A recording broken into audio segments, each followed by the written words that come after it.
Good morning.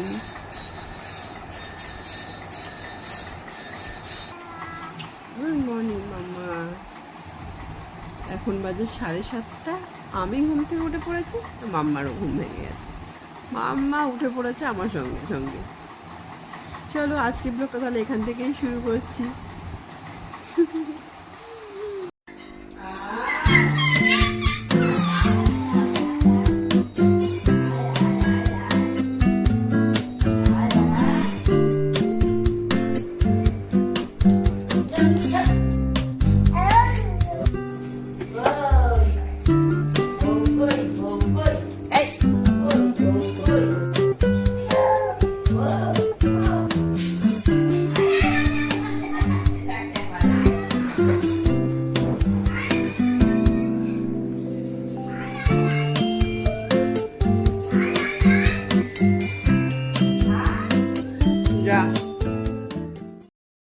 তো আজকে তোমাদের সঙ্গে শেয়ার করব আমার 15 মাসের মেয়েকে আমি সারাদিনে ঠিক কী কী খাওয়াই। তো সকালবেলাতেই আমি যেটা ওকে খাওয়াই, মোটামুটি এটা 8:30 থেকে 9টার মধ্যে এই টাইমে আমি ওকে খাইয়ে দিই। সকালবেলা যেটা আমি খাওয়াই সেটা হচ্ছে সেরেল্যাক খাওয়াই। এটা হচ্ছে কেনা সেরেল্যাক, যেটা মাল্টিগ্রেন ডাল আছে, 12 মাস থেকে শুরু যেটা খাওয়ানো যায়, সেটাই আমি ওকে সকালবেলাটা খাওয়াই। যদিও প্রত্যেক দিন আমার একই খাবার থাকে না, তবে দিনের মধ্যে কেনা সেরেল্যাকটা আমি একটা টাইমই মানে ওকে খাওয়াই। আর এটা আমার মেয়ে কিন্তু বেশ পছন্দ করে, ভালোই খায় আর কি।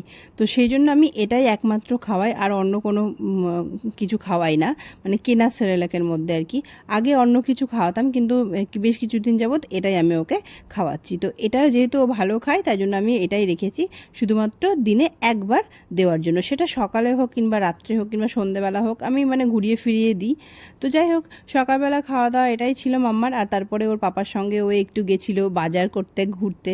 ও তো বাইকে চড়তে ভীষণ ভালোবাসে, তাই জন্য পাপা যখনই সুযোগ পায় তখনই ওকে ঘুরতে নিয়ে যায় আর কি। তো ওর পাপা গেছিলো একটু বাজার করতে, সেখানে ওকেও নিয়ে গেছিলো। আর এই যে আমি যখন নিতে চাইছি যে চলে এসো এবার, তোমার ঘোরা হয়ে গেছে, তো ও আসবে না কিছুতেই। তো যাই হোক, সকালবেলা খাওয়া দাওয়া করে ও ঘুরে চলে এসছে। আর এই অতিরিক্ত গরম পড়েছে, সেই জন্য আমি ওকে এখন তাল মিষ্টির জল খাওয়াই। সেই জন্য আমি এটা সকালবেলা উঠেই ভিজিয়ে দিই।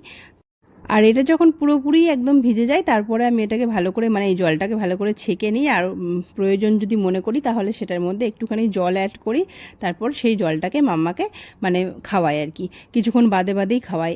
মানে এখন সব খাবারের সঙ্গে ওর ডেলি রুটিনে হচ্ছে প্রচুর পরিমাণে আমি ওকে জল খাওয়াই। মানে 10 মিনিট 15 মিনিট আধ ঘন্টা পরপরই মানে আমি ওকে জল খাওয়াতেই থাকি, কারণ জলটা তো এই গরমে ভীষণ প্রয়োজন। সেই জন্য আমি ওকে জলটা প্রচুর পরিমাণে খাওয়াই। ও জলটা খায়ও। আর মাম্মা এখন মানে অনেক খাবারই খেতে খেতে বলতে শিখেছে যে মানে ও খাবে না, যেটা ও খাবে না, আর ও সঙ্গে সঙ্গে ঘাড় নেড়ে বলে দেবে যে না আমি আর খাবো না, সেটা জল হোক বা অন্য কোনো খাবার হোক, যাই হোক না কেন। তো যাই হোক, তারপরেই এখানে জল টল খাইয়ে নিলাম। আর বাজার থেকে আসার পরেই আমাদের ছিল এটা দুপুরের খাবার, মানে সরি দুপুরের নয়, সকালের খাবার। সকালবেলায় সিদ্ধ ভাত ছিল, আর সঙ্গে আমাদের ডিম সিদ্ধ ছিল। তো মামার জন্যও কিন্তু আমরা একটা ডিম সিদ্ধ করেছিলাম। তো কেন এখানে বলি যে এই টাইমটা আবার ওকে ডিম সিদ্ধটা দিলাম। এবার ডিম সিদ্ধটা প্রত্যেক দিনই যে এই টাইমে দিই এমন কোনো কথা নয়, এক এক দিন এক এক রকমই হয়। তো আমরা সব সময় চেষ্টা করি যে ওকে নিয়ে খেতে বসার, আর খাওয়ার সময় ওকে কিছু জিনিস দিয়ে বসিয়ে রাখার, শুধুমাত্র একটা অভ্যেসের জন্য। সেরকমই ওকে এখানে আমি ডিমের সাদা অংশটা প্লেটের মধ্যে করে আলাদা করে দিয়েছি, তাতে ও খুব খুশি হয় আর ভালো মতো খায়ও। মানে ডিমটা এমনিতেই ও ভীষণ ভালোবাসে। তো ডিমটাকে যখন আমি এরকমভাবে দিয়েছি, তখন এটা ফিঙ্গার ফুড হিসাবে ওর খাওয়া হয়ে যায়। আর বেশ মজা পাই, যেহেতু বাবা মা খাচ্ছে তার সঙ্গে আমিও খাচ্ছি। তো এই ক্ষেত্রে অল্প অল্প বিভিন্ন রকম জিনিস দিয়ে বোঝা যায় যে ও কোনটা পছন্দ করে কোনটা পছন্দ করে না।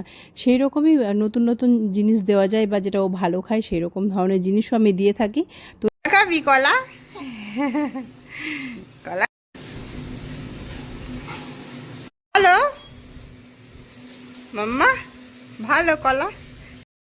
আর আমার ইচ্ছেকে কিন্তু আমি ফলটা সকালের দিকে দেওয়ার চেষ্টা করি, মানে ওই সকালবেলা 8:30 থেকে 9টার মধ্যে ওর ব্রেকফাস্ট হয়ে গেল। তারপরে আমরা খেলাম হচ্ছে 10টা নাগাদ ওই আমাদের টিফিনটা, তখন হয়তো ওকে দিলাম কিছু, ওই টুকটাক খেলো কিংবা খেলো না, যেদিন ওর যেমন মুড হয় তেমন খেলো। তারপর ওই 11টা থেকে 12টার মধ্যে আবার কিছু না কিছু ফল আমি ওকে দিই। তবে কলাটা আমি ওকে রোজ খাওয়ানোরই চেষ্টা করি, আর তার সঙ্গে মৌসম্বি লেবু বা বেদানা এই ধরনের জিনিসগুলো আমি ওকে এক এক দিন এক এক কলাটা দিয়ে থাকি। তো কলাটা আমার মেয়ে কিন্তু ভীষণ ভালোবাসে, কলাটা ভালো খায়ও, তো সেই জন্য আমি ওকে কলাটা দিও। আর কলার তো অবশ্যই বাচ্চাদেরকে প্রত্যেকদিন খাওয়ানো খুব জরুরি। কলার তো অনেক উপকারিতাও রয়েছে। আর ফলের ক্ষেত্রে কিন্তু আমার মনে হয় সকালের দিকের টাইমটাই একদম বেস্ট, মানে দুপুরের পর থেকে সেই সময়টা আর কিন্তু দেওয়া যায় না। তো এটাই ছিল আজকে সকালের ফল ওর। আর দুপুরবেলার খাবারে ছিল আজকে কিন্তু শিঙি মাছ। তো আজকে শিঙি মাছটা কিন্তু সবার জন্যই হচ্ছে আর কি বাড়িতে, তো সেই জন্য একসঙ্গেই কিন্তু হচ্ছে। তো অনেকেরই মনে হতে পারে যে একই সঙ্গে রান্না করছি, এত ছোট বাচ্চাকে কেন এরকমভাবে খাওয়াটা দেওয়া হচ্ছে। তো সেক্ষেত্রে একটা কথা বলি যে আমার মেয়ের যে মানে চাইল্ড স্পেশালিস্ট আছেন, ওনাকে আমি যখন কন্ট্যাক্ট করি মানে সলিড খাওয়ানোর পর থেকেই, তখন উনি কিন্তু আমাকে বলেছিলেন যে মানে যতটা ন্যাচারাল খাবার বাচ্চাদেরকে দেওয়া যায় ততটাই কিন্তু ভালো। আর যেই খাবারটা আমাকে ডাক্তারবাবু নিজে বলছেন যে আপনি খেয়ে দেখবেন যে খাবারটা আপনার মুখে ভালো লাগছে কিনা। যদি আপনার মুখে ভালো লাগে তাহলে কিন্তু আপনার বাচ্চার মুখে ভালো লাগবে। তো এই কথাটা শোনার পর থেকে না আমি সবসময় চেষ্টা করতাম যে কীভাবে ওকে ভালো মতো খাওয়ানো যায়। আর আমি প্রথম থেকেই কোনোদিনও কোনো খাবারই আমার মেয়েকে কিন্তু মিক্সিতে খাওয়াইনি, মিক্সিতে পেস্ট করে কোনো খাবারই আমি খাওয়াতাম না। আমি ছাঁকনি ইউজ করতাম, ছাঁকনির মধ্যে একটু মানে একদম গলা খাবারটা করে নিতাম খিচুড়ি টাইপের, তারপর ওটাকে খাওয়াতাম। তো সেটা মাত্র জাস্ট ওই 2 মাস মতো করেছিলাম হয়তো। তারপর 8 মাস বয়স থেকে আমি খুব নরম খাবার করে হাতে চটকে ওকে খাওয়াতাম, মানে বেশি দিন ছাঁকনিতেও আমি ওকে খাওয়াইনি। তাই জন্য আমার মেয়ে কিন্তু অনেক তাড়াতাড়ি গোটা খাবার খেতে শিখে গেছে। মানে এখন ওকে মানে ভাত যদি আমি চটকেও না দিই এমনিতেও কিন্তু ভাত খেতে পারে, এরকম একটা ব্যাপার হয়ে গেছে। তো যাই হোক, এখানে মাছটা কিন্তু আজকে খুব সিম্পলভাবেই করা হয়েছে। দেখতে লাল হয়েছে, শুধুমাত্র একটু লাল লঙ্কা দেওয়া হয়েছিল বলে সেই জন্য লাল হয়েছে, কিন্তু এটা শুধুমাত্র আদা জিরে বাটা দিয়ে একদম সিম্পলভাবেই করা হয়েছে যাতে ওকে খাওয়াতে পারি। আর আমি এই খাবারটা নিয়ে এইভাবে একটুখানি হালকা করে উপর থেকে ধুয়ে নিলাম যাতে ওর ঝালটা না লাগে, জাস্ট কিন্তু টেস্টটা পায়। মানে মাছের মধ্যে বা কলার মধ্যে টেস্টটা তো মানে মশলা বা তেলটা তো গেছে, সেই জন্য ওর মানে টেস্টটা পাচ্ছে, তাহলে ওর ভালো লাগবে। আর ও কিন্তু এরকমভাবে খুব ভালো খায়, কোনো অসুবিধা করে না। তাই জন্য আমি এইভাবে অভ্যস্ত করে ফেলেছি বলে খাওয়াই এরকমভাবেই। আর এখানে ভাতটা নিয়ে একটু চটকে নিচ্ছি ভালো করে, আর তারপরে একটু ডাল নিয়ে খাওয়াবো। তো সেই কারণে আমি এরকম ধরনের করে ওকে খাবারগুলো খাওয়াই।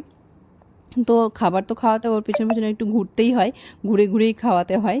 তো এই ছিল আজকের দুপুরের মেনু। দুপুরের মেনুতে যে রোজ ভাত রাখি তা নয়, যেহেতু এখন ওয়েদারটা খারাপ আমি খিচুড়িটা খুব একটা খাওয়াচ্ছি না, তাই জন্য আমি আজকে ভাতটাই খাওয়ালাম। আর খিচুড়িও দিই, বিভিন্ন সবজি দিয়ে, কোনো দিনও ডিম সিদ্ধ, বিভিন্ন রকম খাবার আর কি থাকে। তো এবার আসি সন্ধ্যেবেলায়। সন্ধ্যেবেলায় আমি কি খাওয়াচ্ছি মাম্মাকে, আজকে আমি সন্ধ্যেবেলায় মাম্মাকে খাওয়াবো সাবু। এই সাবুদানাটা আমি 10-15 মিনিট আগে ভিজিয়ে রেখেছিলাম। হ্যাঁ, বেশিক্ষণ আগেও ভিজিয়ে রাখা যায়। তো যাই হোক, আমি বেশিক্ষণ আর ভিজিয়ে রাখিনি, যেহেতু এটা ছোটো দানা সেই জন্য আমি ভিজিয়ে রেখেছিলাম। তারপরে আমি এই যে এখানে একটু ফুটিয়ে নিয়েছি, কিছুক্ষণ ফোটানোর পরে হালকা একটু নুনও দিয়েছিলাম। আর এটা কিছুক্ষণ ফোটানোর পর আমি গ্যাসটা বন্ধ করে ঢাকা দিয়ে রাখবো। এরকম করাতে কি হয় দেখি, খুব তাড়াতাড়ি সুন্দরভাবে সব সাবুদানাগুলো একদম মানে হয়ে যায় আর কি। আমার মেয়ে যেহেতু মানে একঘেয়েমি খাবার একেবারেই ও পছন্দ করে না, সত্যি কথা বলতে, মানে রোজ যদি আমি একই জিনিস দিই ও না একদমই খেতে চায় না। তাই আমার মাথায় সারাক্ষণই চলতে থাকে আমি কী নতুনত্ব কিছু খাওয়াবো।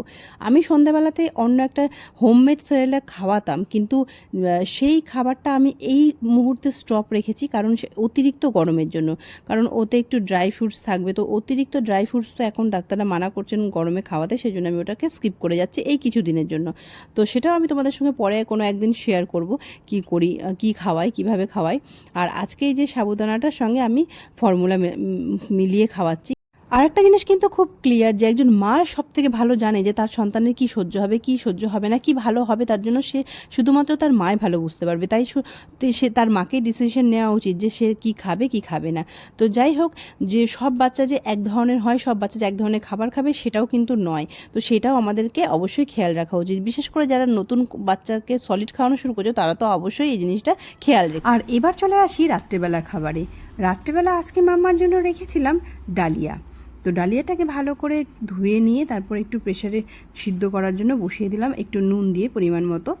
তো ভালো করে এটা মানে সিদ্ধ হয়ে গেলে তারপর নামিয়ে নিই, আর তার সঙ্গে আমি ফর্মুলা মিক্স করে খাওয়াই। তো এই ছিল আমার 15 মাসের মেয়ে ইচ্ছের সারাদিনের খাওয়া দাওয়ার রুটিন। মোটামুটি এই ধরনের খাবারই আমি ওকে খাইয়ে থাকি, যদিও প্রত্যেকদিন একই রকম হয় না, এক এক দিন এক এক রকমই হয়। তোমাদের ভিডিওটা কেমন লাগলো অবশ্যই জানিও। ভালো লাগলে অবশ্যই একটা লাইক করে দিও। আর হ্যাঁ, আমাদের চ্যানেলে যদি নতুন হয়ে থাকো তাহলে সাবস্ক্রাইব করে অবশ্যই পাশে থেকো। আর দেখা হবে তাহলে আরও একটা নতুন কোনো ব্লগে। ততক্ষণ সবাই ভালো থেকো, সুস্থ থেকো। Tata, bye bye.